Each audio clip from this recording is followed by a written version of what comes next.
Graça e paz, queridos irmãos e irmãs, que o favor de Deus seja derramado, multiplicado sobre a sua vida e sobre o seu lar. Neste momento de devocional, de leitura da palavra, eu gostaria de te convidar a abrir comigo a sua Bíblia no Evangelho de Mateus, capítulo 16. Faremos a leitura a partir do versículo 21 ao 23 da palavra de Deus. Assim nos diz o Senhor. Desde esse tempo, começou Jesus Cristo a mostrar a seus discípulos que era-lhe necessário seguir para Jerusalém e sofrer muitas coisas dos anciãos, dos principais sacerdotes e dos escribas, ser morto e ressuscitado ao terceiro dia. Verso 22. E Pedro, chamando-o à parte, começou a reprová-lo, dizendo: Tem compaixão de ti, Senhor. Isso de modo algum te acontecerá. Mas Jesus, voltando-se, disse a Pedro: Arreda, Satanás. Tu és para mim pedra de tropeço, porque não cogitas das coisas de Deus, e sim da que são dos homens. Palavra do Senhor.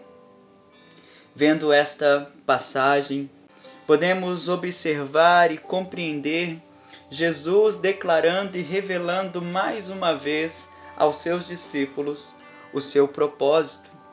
Propósito este que incluía passar pela cruz, descer a cidade de Jerusalém e ali sofrer na mão dos anciãos, dos religiosos daquela cidade, ser levado à crucificação para que ao terceiro dia ele pudesse ressuscitar.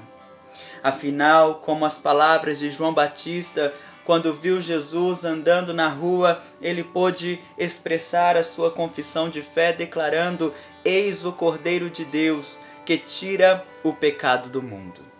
E ser o Cordeiro de Deus, que estará retirando o pecado, sendo um sacrifício perfeito que gera perdão, justificação sobre todo aquele que crê.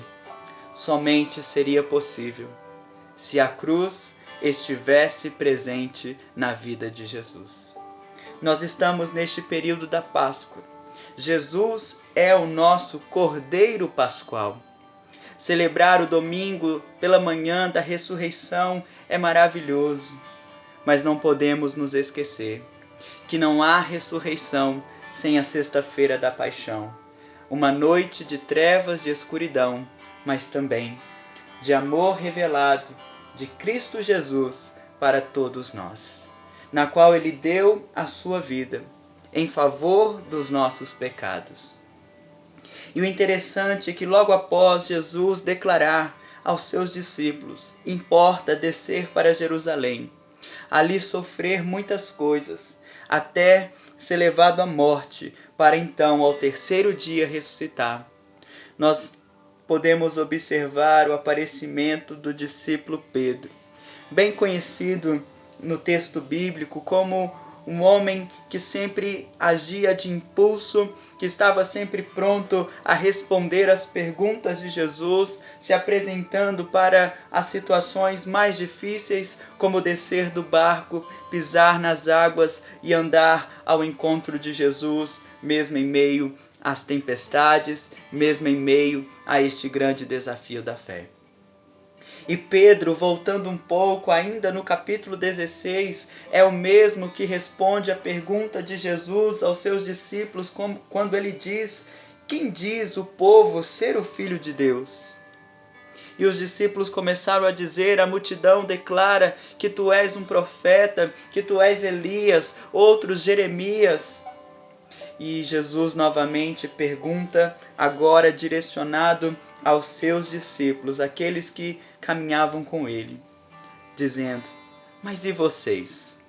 Quem vocês dizem que eu sou? E olhando para o verso 16, nós encontramos a resposta de Pedro, quando ele declara: Tu és o Cristo, o Filho do Deus vivo. Pedro é este discípulo que declara, que confessa na graça de Deus, no mover do Espírito Santo: Mestre, Tu és o Cristo, Tu és o ungido do Senhor, Tu és o enviado de Deus, Tu és o Salvador. E Jesus traz um elogio para Pedro em seguida, dizendo: E tu és Simão Barjonas, bem-aventurado, porque quem te revelou isto não foi a carne nem o sangue, mas o meu Pai que está nos céus.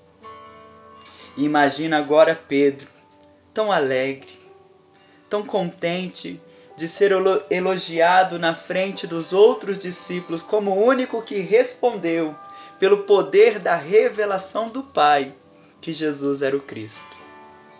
Passando alguns momentos, um pouco de tempo, Jesus então começou a falar como estamos conversando nesta devocional. Olha, meus discípulos, eu vou para Jerusalém, ali serei preso, depois levado a julgamento, serei crucificado, ao terceiro dia eu estarei sendo ressuscitado. Pedro, logo após ouvir este relato, ele começa a dizer, chamando Jesus à parte, reprovando, como a Bíblia nos mostra no verso 22, de modo nenhum, Senhor. Tem compaixão de ti, tem compaixão da tua vida, isto jamais irá acontecer contigo. Mas agora, diferente do verso 17 e o verso 16, Pedro não estava respondendo ou agindo pelo mover do Espírito Santo. No versículo 22, Pedro responde segundo o seu próprio conhecimento, segundo as suas próprias convicções, e começa a dizer para Jesus: não, isto não irá acontecer contigo, isto não pode ser o seu fim, o seu futuro.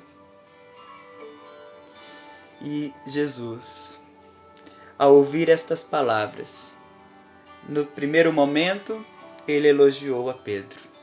Mas agora, no verso 23, Jesus declara para Pedro: arreda-te de mim, Satanás. Tu és para mim pedra de tropeço, porque não cogita das coisas de Deus, e sim as que são dos homens. Pedro, que antes fora elogiado, agora recebe uma reprovação. E vendo e analisando este texto, pode parecer uma palavra muito dura, pode parecer um julgamento muito grande de Jesus para com Pedro, o chamando de Satanás, de pedra de tropeço. Mas o que podemos entender e compreender à luz dos evangelhos ou da palavra de Deus é a imagem de Jesus como mestre, senhor, discipulador, com a imagem de um discípulo, aprendiz e alguém que ainda estava em crescimento, que tem os seus erros, que ainda tem as suas falhas. Jesus não deixa passar a oportunidade de trazer um ensinamento ao coração de Pedro, para demonstrar ao seu discípulo que de modo algum é possível fugir do plano, chamado e propósito de Deus sobre as nossas vidas. Se Jesus negasse Jerusalém, não fosse até a cruz, ele jamais seria o Cordeiro de Deus que tira o pecado do mundo. E é por isso que todas as vezes que negligenciamos a vontade de Deus em nossas vidas e procuramos outras direções e outros caminhos, corremos um grande risco de perder o sentido da vida, de andar vagando sem rumo, sem direção. Porque o viver é Cristo, o respirar é para a glória de Deus. Todos nós nascemos e fomos gerados no primeiro lugar, chamado coração de Deus, plano perfeito de Deus.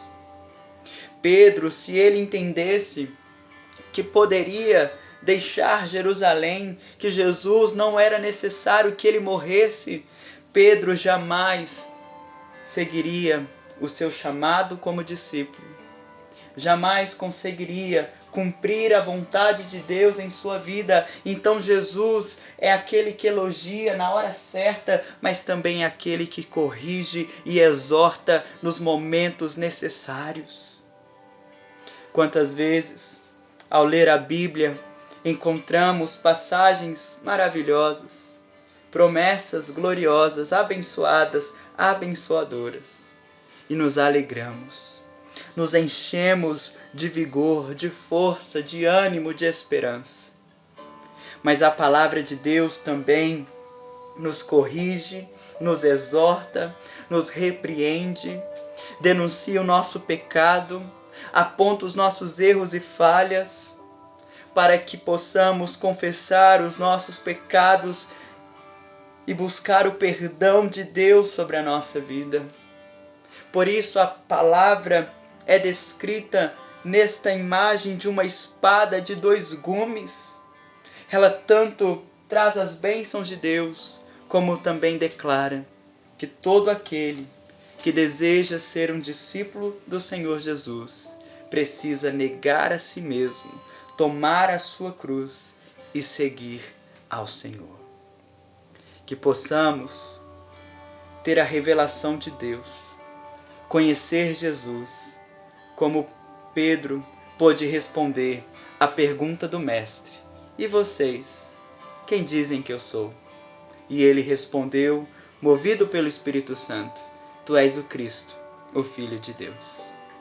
Uma vez conhecendo o Senhor, que possamos agora seguir os seus passos, sabendo que mesmo que viver o chamado de Deus seja difícil, possa envolver renúncia, possa envolver perseverança, possa envolver santificação, que jamais o nosso coração venha pensar ou imaginar que podemos deixar Jerusalém.